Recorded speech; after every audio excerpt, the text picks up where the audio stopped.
Vega Jewelers, luxury bridal jewelry exhibition and sale, 8th and 9th November, Hotel Radisson Blue, Bangalore. తెలంగాణలోని చేవెళ్ల సమీపంలోని మేర్జాగూడలో జరిగినటువంటి tipper bus ప్రమాదంలో 19 మంది చనిపోయారు. అందులో ఆర్టీసీ బస్సు డ్రైవర్ దస్తగిరి కూడా చనిపోయారు. గతంలో అయినా ఇదే ఆర్టీసీ బస్సుకు సంబంధించినటువంటి ప్రమాదంలో చాలామంది ప్రయాణికులను తన చాకచక్యంతో అప్రమత్తతో కాపాడారు. కానీ దురదృష్టవశాత్తు ఆయన ఈ ప్రమాదంలో ఇప్పుడు ప్రాణాలను పోగొట్టుకున్నారు. అయితే దస్తగిరి మృతి చెందడంతో వారి కుటుంబం ప్రస్తుతం చాలా ఇబ్బందులు పడుతున్నారు. ఒక రకంగా చెప్పాలంటే ఈ కుటుంబం ప్రస్తుతం వీధిన పడినటువంటి పరిస్థితిగా మారిపోయింది.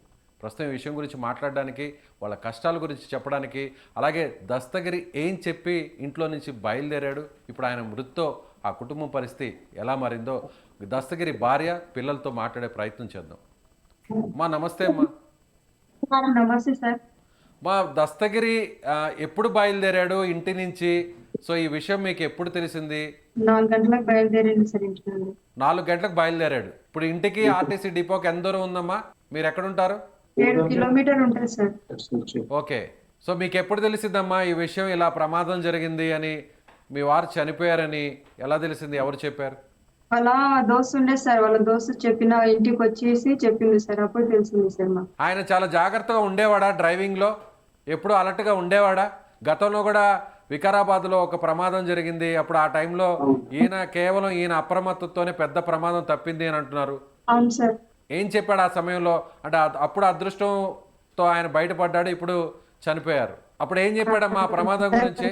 అందరికి కాపాడినందుకు దేవుడు నాకు కూడా కాపాడిందని చెప్పింది సార్. ఇప్పుడు మీకు ఎంతమంది పిల్లలు? పిల్లలు ఏం చేస్తున్నారమ్మా?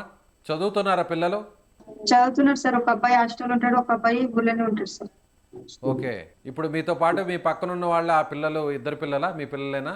అబ్బాయి సార్, అబ్బాయి చిన్న అబ్బాయి సార్.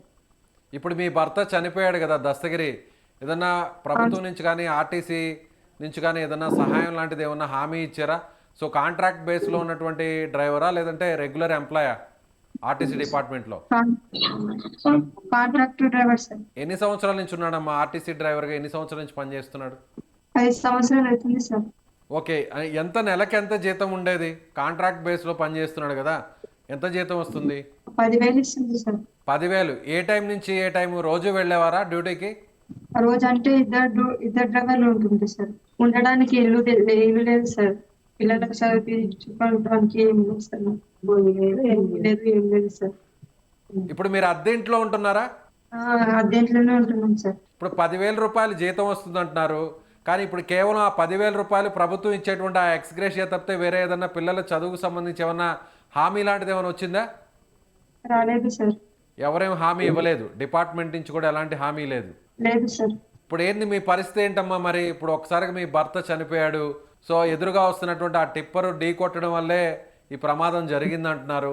సో మీ వారు ఏం తప్పు లేదు అని మీరు నమ్ముతున్నారా? అవును సార్, నమ్ముతున్నాం. వెళ్ళారా అక్కడ సంఘటనా స్థలానికి? మీరు వెళ్ళారా, చూసారా? వెళ్ళాం సార్, చూసాం సార్. అది చూసినప్పుడు ఏమనిపించిందమ్మా? ఒక్కసారిగా రోజు ఇలా ఎంతోమంది వందల మందిని ప్రయాణికుల్ని గమ్యానికి చేరుస్తుంటాడు, 10 సంవత్సరాల నుంచి పనిచేస్తున్నాడు. కానీ ఈరోజు ఒక్కసారిగా ఇలా జరగడం, తనతో పాటు 19 మంది మొత్తం చనిపోవడం చాలా ఘోరంగా అనిపించింది సార్. అక్కడికి వెళ్ళి చూసాం కదా సార్, చిన్న పిల్లలు గనంగా ఉంది కదా సార్ దాంతో పాటు.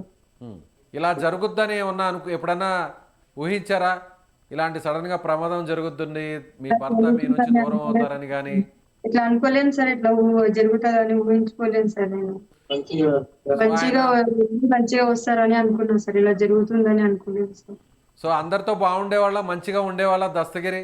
సో ఫ్యామిలీలో కానీ, ఇంట్లో కానీ, పిల్లలతో కానీ, చుట్టుపక్కల బంధువులు కానీ అందరితో మంచిగా ఉండేవాళ్ళ? ఎలా ఉండేవాళ్ళ ఆయన? అందరితో బాగానే ఉంటుండేవారు. రైట్ అమ్మా, ఓకే అమ్మా, థ్యాంక్ యూ. సో ఇది దస్తగిరి కుటుంబ పరిస్థితి. సరిగ్గా వాళ్ళు మాట్లాడినటువంటి పరిస్థితి, ఎందుకంటే బాధలో ఉన్నారు, షాక్లో ఉన్నారు. ఇంతకీ అసలు ఏం జరిగిందో కూడా చెప్పలేనటువంటి దీనస్థితిలో ఉన్నారు. కేవలం 10,000 రూపాయల జీతం మాత్రమే వస్తుంది, అది కూడా సో రెగ్యులర్గా ఉన్నటువంటి డ్రైవర్ జాబ్ కాదు, ఒక హైర్ బస్సు, అందులో అది ప్రైవేట్ బస్సు. సో దాన్ని ఆర్టీసీ డిపార్ట్మెంట్ హైర్ చేసుకుంది కాబట్టి కాంట్రాక్ట్ బేస్లోనే తన భర్త అక్కడ ఆర్టీసీ డ్రైవర్గా ఉద్యోగం చేస్తున్నారు. సో ఇప్పుడు ఆయన చనిపోవడంతో ప్రభుత్వం నుంచి వచ్చినటువంటి ఎక్స్గ్రేషియా మాత్రమే. సో ఇక పిల్లల చదువు ఇదంతా కూడా భవిష్యత్తు అంతా కూడా ఒక రకంగా అంధకారంగా మారిపోయింది. సో ఎవరైనా దాతలు ముందుకు వచ్చి సహాయం చేయాలని ఆమె కోరుతుంది. దస్తగిరి కుటుంబం వేడుకుంటుంది.